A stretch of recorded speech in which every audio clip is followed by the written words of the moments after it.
Stories Leave podcast, home to stories that haunt. These stories may contain graphic depictions of violence or explicit language. Listener discretion is advised.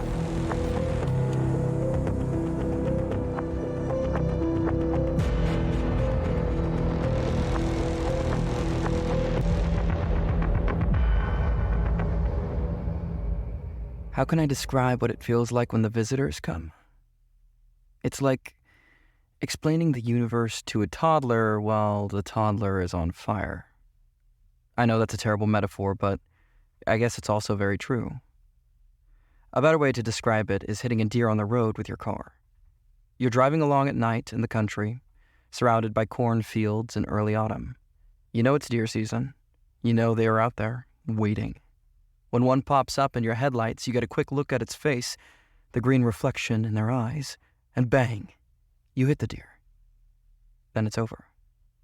Knowing the likelihood of hitting the deer doesn't stop that strange, pulling feeling deep behind your belly button, that instant jolt of adrenaline, the fear. Always the fear. The fear so terribly now. I started wetting the bed when I was 13 years old. That was around the same time the visitors started coming. Dad, being busy with the farm, and Mom with her soap operas. My parents didn't think much of it. It was also the 70s, and children weren't much of a priority back then.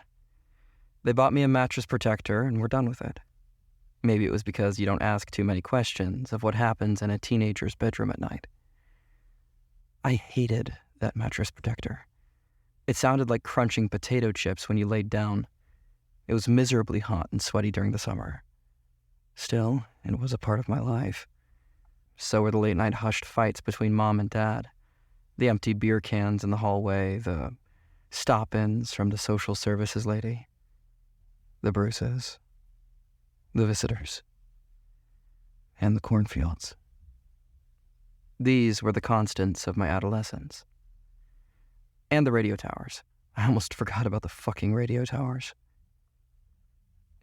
We lived on a farm out in the country where Dad grew corn and soybeans. Out my bedroom window, over the south field, were two large radio towers. They broadcast the local Christian station, 88.3 The Shine. I always thought that was a weird name. The Shine. Who the fuck is shining here? I surely wasn't. Those towers shone, though, like the beacons they were. Those towers stood over 700 feet tall, red lights blazing around the clock, just outside my bedroom window. I swear I could feel the transmitter slowly microwaving my teen brain. They were decorated with various dishes and antennas pointed this way and that, like a Christmas tree in a secret government base. Very festive. The visits would always start the same. The red lights blinking in the black sky. On, off, on, off, on, off. The oddest smell would then waft from the field into my bedroom, even if the windows were closed. It was like sweet cardboard mixed with hospital disinfectant. Then I could always sense movement, small shadows at the wrong angles. The first time it happened, I thought I was having a stroke or something. I don't know how I knew what a stroke was at 13 years old, but that's the first thing I thought when the angles of the shadows started to grow and stretch around my room as I was trying to fall asleep one night. It was a Wednesday. I don't know how I remember that, but I guess that's the funny thing about paralyzing fear. It makes you remember things you wouldn't otherwise. Yes, Wednesday at just after 11 p.m. My bedtime was 9 p.m. at that age, but my anxiety always kept me up for a few hours, trying to solve problems no 13-year-old should be worried about, even if I did have the power to solve them, which I didn't. The first night, the angles of the shadows shifted, just ever so slightly. I don't think most 13-year-olds would have noticed, but ask any kid with anxiety at that age, and they'll tell you that we notice everything. Right after the angles changed, I looked to the only source of light in my room, which was my partially opened door, and to my horror, a new shadow started to emerge in the sliver of light that was coming from the living room, signifying someone was slowly moving toward my open bedroom door. I held my breath and clutched my quilt to my chin, unable to look away from the shadow growing toward my bedroom door. I was terrified to see what was on the other side, but even more terrified to look away. As I watched, my fear growing hot and acute inside my gut, my door began to swing slightly in toward me, and I stifled the scream building in my chest. As I watched, one slim finger inched its way around the edge of the door, followed by two more, and then slowly, ever so slowly, the side of an oversized gray head and an enormous black eye began to peer around the edge of the door and stare straight at me. I squeezed my eyes shut for a few seconds, and when I opened them again, it was still there, completely motionless and staring straight at me with that one nightmarish eye. It stared and stared, and then the anticipation of what would come next was agony. It stood there for over an hour. For an hour, I was frozen in fear and engaged in a perverted staring contest with that god-awful visitor. I wasn't able to hold my bladder for very long, and learned that terror eventually takes hold so hard you become powerless to your body's reflexes. In that hour, I was reduced to breathing and swallowing, and everything else was far, far beyond my control, even the thoughts that swirled around my adolescent brain. Then, when the visitor was done staring at me through the endless black of its eye, it slowly retracted its fingers. 1, 2, 3. And then, just as slowly as it arrived, it retreated from my view. I didn't sleep that night, or very much at all for the next several years of my life. The visitors showed up intermittently for the rest of my childhood, and it was the same every time. It was always dark out, I was always alone, and it was always peering at me from around something, so I could just see the one horrible eye, which made it feel more intentional and somehow much worse. It mostly found me in my bedroom, and I can't say how often the visits were, because I think the combination of extreme terror and neglect from my parents has blurred most of the timeline of my youth, but it was a lot. It was often enough to cause permanent damage to several of my body's systems, due to the elevated cortisol levels. I know that much for certain. One time, I was at a rare sleepover at a neighbor's house, and I got up to pee in the middle of the night, determined not to wet someone else's bed.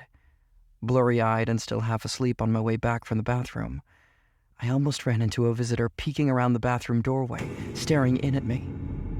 I'd never been that close to one before, and I didn't know that they could find me at other places, which shot a new terror through me and sent me stumbling back on the slick tile floor to cower next to the bathtub. I'd always assumed they were just drawn to my home for some reason, and I'd be free from them when I moved out of my parents' house, but this confirmed that it was me they were after, and I'd never be safe from their gaze. The thought shot fear through me like electricity, and I was grateful I'd just emptied my bladder. I was so scared. The visitor held me hostage in that small, cold room for the rest of the night, just peering at me while I stifled my cries, too terrified and embarrassed to call out for help or comfort of any kind. I eventually fell asleep on the bath mat, too afraid to venture into the hallway even after the visitor retreated in the early morning. Then, the parents found me there the next morning. I hid my humiliation by pretending to be a sleepwalker. They followed me. What did that mean for my life? That night changed everything. I abandoned my dreams of having a normal life when I grew up and left home. I mourned the loss of a spouse and kids that would never be. I let go of my longing for full and peaceful nights of sleep and a brain that was rested enough to propel me towards some level of success. How could I have someone spend the night when there was constantly a looming threat of the visitors showing up? How could I subject innocent children to that level of persistent terror? Granted, maybe they just continued to be interested in me, but I couldn't take that risk. So I dragged myself through the bleak heaviness that was my daily life, trying my best to tolerate the visits, but never coming close to succeeding. I managed to keep my terror at a dull, persistent roar until the night that changed everything.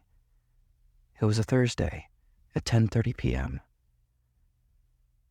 I had assumed that they'd never touch me, that they'd just carry out their horrifying surveillance, but leave me alone otherwise.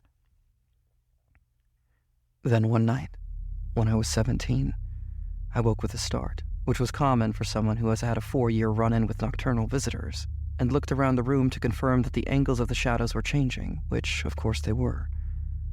Then, as my morbid routine every time the visitors came, my eyes moved to the door to wait for the visitor to peer around the edge.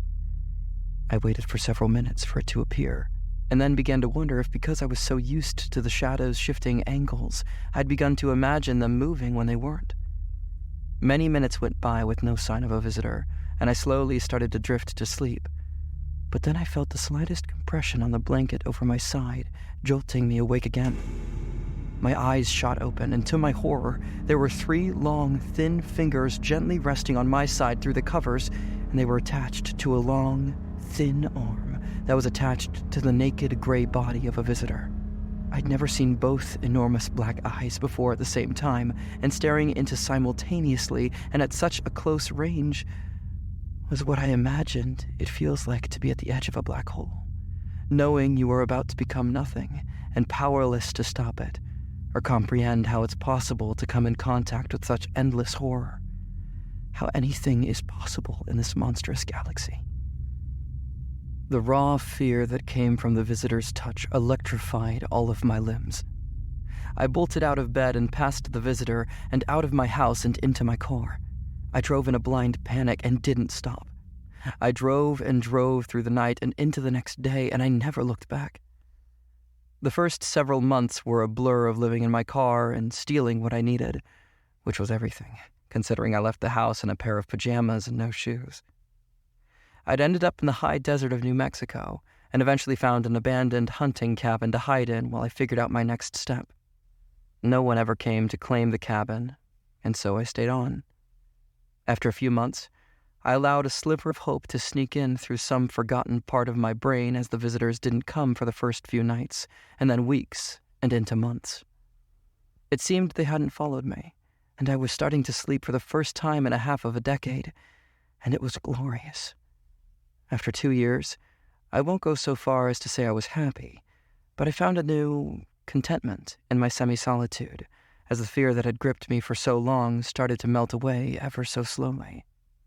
I would still jump awake at night and scan the shadows in the room for the telltale shift, but I didn't feel constantly wound tight with fear and anticipation of when the next visit would be and what it all meant.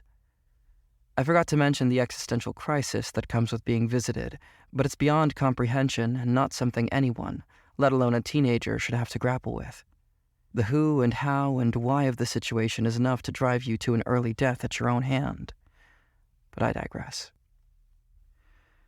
I didn't spend a lot of time wondering why the visitors hadn't followed me, and instead settled into the vast and lonely new world I'd fallen into. I made my meager living working for a rancher nearby, and had to drive over an hour to the nearest town for supplies, which I did as infrequently as possible. There was no distraction or TV or 88.3 The Shine or any radio at all, really. The only radio station I'd ever heard along that drive was a faint and wavering voice of a small-town preacher that cut in and out for a minute as I passed through the valley, but otherwise, it was a perfect stretch of nothing for miles and miles in every direction. I prayed every night that they'd never be able to find me in my desert foothill oasis, and the years rolled on, and my prayers worked. No visitors. It's been years since the angles of the shadows shifted, or I felt my bladder start to loosen, or I had to endure the hateful stare of their endless eyes.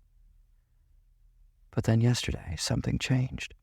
I don't know what it means yet, but I passed a team of men assembling something massive and metal on the way into town and pulled over to ask them what they were building.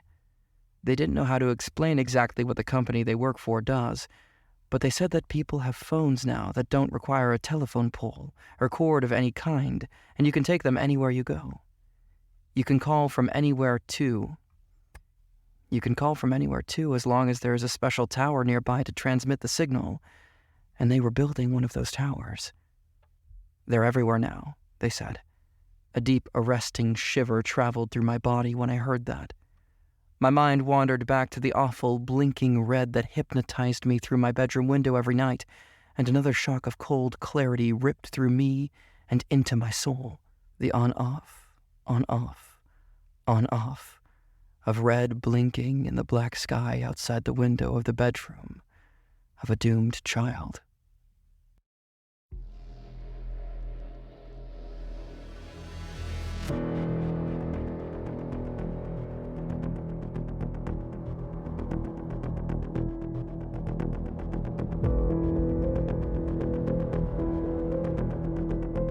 This story was written by Courtney Eck and Ryan Ellis and narrated by Kieran Regan. For more stories that haunt, as well as a behind-the-scenes look at what we do and why we do it, you can join our Patreon at patreon.com/PleaseLeavePod. You can follow Please Leave on Facebook and Instagram at Please Leave Pod. Our email is pleaseleavepod@gmail.com, and our website is pleaseleavepod.com. This has been a Please Leave Media production.